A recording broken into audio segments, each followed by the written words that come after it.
जय हिंद दोस्तों, आपका स्वागत है द प्लेटफॉर्म ऑफ मैथ में। आज हम देखेंगे ज्योग्राफी का एक पार्ट, महासागरीय धाराएं। कौन से महासागर की जलधारा ठंडी है और गर्म है, इसके बारे में हम लोग आज पढ़ेंगे। तो आइए सबसे पहले आते हैं प्रशांत महासागर, जो कि सबसे बड़ा महासागर है, सबसे चौड़ा महासागर भी है। ठीक है, तो आते हैं, पहला है क्यूरोसियो की जलधारा।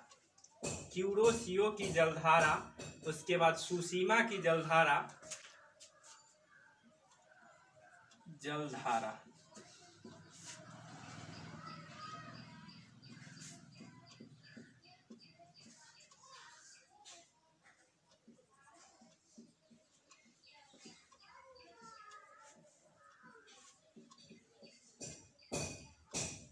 सबसे पहला है क्यूरोसियो की जलधारा, उसके बाद है सुसीमा। सुसीमा से भी स्पष्ट होता है कि ये गर्म जलधारा है, क्योंकि जब हम पानी को गर्म करते हैं, जब वह सूक्ष्म हो जाता है, तो इसके नाम से स्पष्ट हो रहा है कि सुसीमा की जलधारा जो है गर्म जलधारा है। और किस महासागर की है? तो प्रशांत महासागर की है। आगे है अलास्का की जलधारा। अलास्का, आग का ये पर्यायवाची शब्द की तरह लग रहा है, तो इससे स्पष्ट हो रहा है कि अलास्का की जो जलधारा है प्रशांत महासागर की गर्म जलधारा है। आगे है अल नीनो की जलधारा। अल नीनो, हमारे यहाँ गर्मियों के दिन में जब बालू गर्म हो जाता है तो अल नीनो की घटना घटती है। तो अल नीनो यानी गर्म से संबंधित है, इसलिए यह प्रशांत महासागर की गर्म जलधारा है। आइए हम चलते हैं ठंडी जलधारा में। मुख्यतः तीन इसके ठंडी जलधारा है: California, Kuril, Humboldt. California, Kuril और हम्बोल्ट प्रशांत महासागर की ठंडी जलधारा है। अब हम आएंगे अगले महासागर यानी अटलांटिक महासागर में, जिसकी आकार कटी फटी अल्फाबेट के इस आकार का है।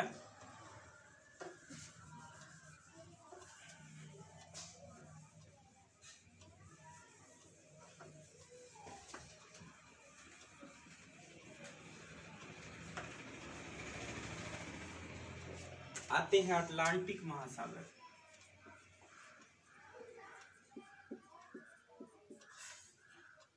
अटलांटिक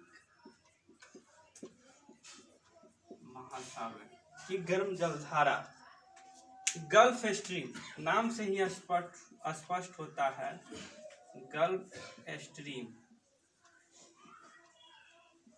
उसके बाद आता है फ्लोरिडा, फ्लोरिडा की जलधारा। उसके बाद आता है ब्राजील की जलधारा। उसके बाद आता है नॉर्वे की जलधारा।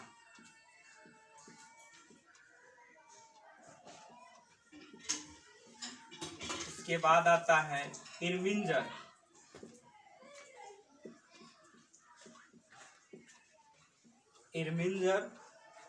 उसके बाद आता है उत्तरी विषुवतीय।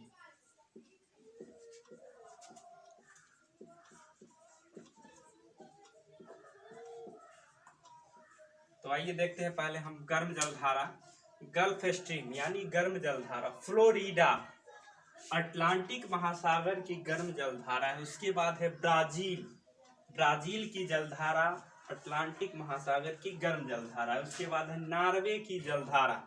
ऐसे भी नॉर्वे को अर्ध रात्रि का सूर्य या अर्ध रात्रि का देश भी कहा जाता है। उसके बाद है इरमिंजर। उसके बाद है उत्तरी विषुवतीय। अधिकांश विषुवत रेखा के समीप जितने भी जलधारा है वो गर्म जलधारा है, क्योंकि विषुवत रेखा ऐसे ही गर्म रहती है। ठीक है, जो 0 डिग्री के आसपास पाया जाता है। अब आते हैं ठंडी जलधारा में। अटलांटिक महासागर की ठंडी जलधारा में आते हैं, तो पहला है वेनेजुएला की जलधारा।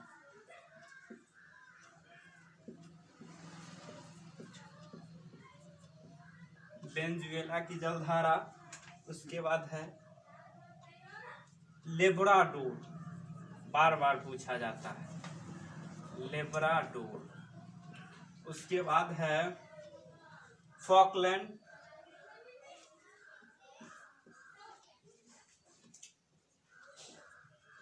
उसके बाद कनारी, उसके बाद है ग्रीनलैंड,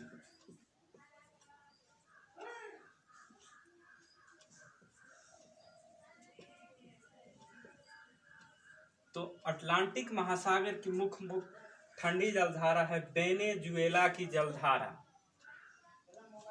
लेब्राडोर की जलधारा जो कि ठंडी जलधारा है। ये क्वेश्चन बार बार पूछा जाता है, लेब्राडोर कैसी जलधारा है, तो अटलांटिक महासागर की ठंडी जलधारा है। उसके बाद आते हैं फॉकलैंड। फॉकलैंड जो है अटलांटिक महासागर की एकदम ठंडी शीत जलधारा है। उसके बाद है कनारी, उसके बाद है ग्रीनलैंड की जलधारा। ऐसे भी ग्रीनलैंड बर्फीला इलाका जाना जाता है। यहाँ एक जनजाति रहती है एस्किमो, एस्किमो।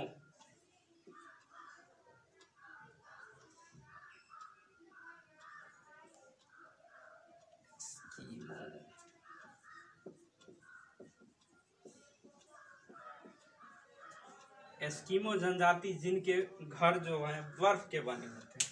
तो ऐसे स्पष्ट हो जाएगा कि ग्रीनलैंड कैसी जलधारा है, तो ठंडी जलधारा है। कनारी, ऐसे भी ठंड के दिनों में जब जल को हम छूते हैं तो कनकनाहट की तरह लगता है, तो कनारी अटलांटिक महासागर की कैसी जलधारा है, तो ठंडी जलधारा है। फॉकलैंड अटलांटिक महासागर की ठंडी जलधारा है। लेब्राडोर, लेब्राडोर अटलांटिक महासागर की ठंडी जलधारा है। वेनेजुएला अटलांटिक महासागर की ठंडी जलधारा है। तो आइए हम अगले अपने यहाँ के महासागर हिंद महासागर के बारे में पढ़ते हैं।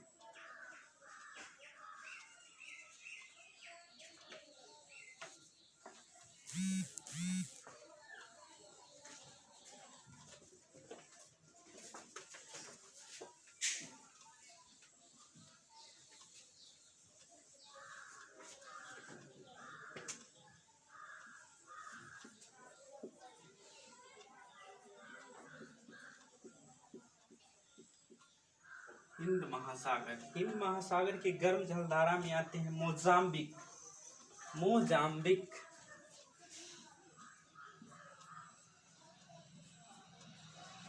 मोजाम्बिक की जलधारा। उसके बाद आते हैं अगलुहास,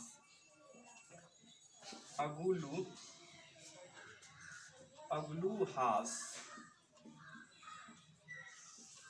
उसके बाद पूर्वी ऑस्ट्रेलिया की जलधारा,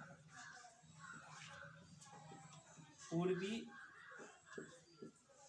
ऑस्ट्रेलिया की जलधारा, पूर्वी ऑस्ट्रेलिया की जलधारा। उसके बाद आते हैं एकमात्र पश्चिमी ऑस्ट्रेलिया की जलधारा, पश्चिमी ऑस्ट्रेलिया की जलधारा एकमात्र ठंडी जलधारा है। हिंद महासागर में मात्र 3 प्रमुख हैं। मोजाम्बिक, ऐसे भी ठंड के दिनों में हम गर्मी के लिए मोजा का इस्तेमाल करते हैं, सॉक। तो मोजाम्बिक कैसी जलधारा है, तो गर्म जलधारा है। किस महासागर की है, तो हिंद महासागर की है। अगलुहास, ठंडे के दिनों में हमें गर्मी उत्पन्न करने के लिए हम लोग भूरा अलाव का उपयोग करते हैं। तो अगलुहास यानी आग से ही स्पष्ट हो रहा है कि ये गर्म जलधारा है। उसके बाद है पूर्वी ऑस्ट्रेलियाई की जलधारा, जो काफी गर्म जलधारा है और एकमात्र ठंडी जलधारा हिंद महासागर की पश्चिमी ऑस्ट्रेलियाई जलधारा। तो बहुत दिनों से वीडियो नहीं आ रहा था, कुछ परेशानी थी और कुछ वजह से। तो अब थोड़ा आपको कमेंट्स भी आ रहे थे कि जैन धर्म पर एक वीडियो आना चाहिए। तो मेरा अगला वीडियो जैन धर्म के ही होगा, जो हिस्ट्री का होगा। और इस लिंक को आप ज़्यादा से ज़्यादा शेयर करें, लाइक करें और सब्सक्राइब करें, अच्छा लगे तो इसके लिए बहुत बहुत धन्यवाद। जय हिंद।